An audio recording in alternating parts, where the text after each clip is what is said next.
এই গরমের ভিতরে কেউ ভিক্ষেও দিতে চায় না, গেঞ্জিটাও ছিঁড়ে গিয়েছে, ওই জুতোও ছিঁড়ে গিয়েছে। একটা পাইলাম হুমোদার বিলি, আর একটা পাইলাম মনে করো যে সেই ইসির বিলি।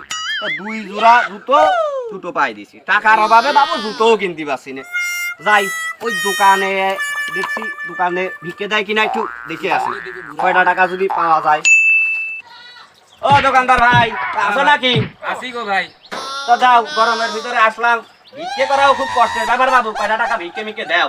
বাপু গরমে গরমে জ্বালাই বাঁচছি না বাবু, তোমার আবার টাকা দেবো কোনতে? কত কথা না বাবু, দেও আসলাম, কয়টা টাকা গরমের ভিতরে জ্বালাই দাও। বাঁচছি না, ফকির তো দিতে হবে, কিছু না দিয়ে উপায় আছে? দাও এখান থেকে 90 টাকা দাও। 90 টাকা? এত কষ্ট করে বাবু ভিক্ষে করতে আসলাম, আবার তোমার 90 টাকা দিতে হবে? কি করছো?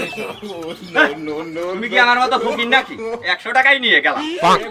আরে ভাই, ফকির 100 টাকা নিয়ে চলে গেল ভাই, এই যন্ত্রণাটা আমি রাখতে পারলাম না। কিরাম ব্যাপারে 100 টাকা নিয়ে চলে গেল ফকির আমার।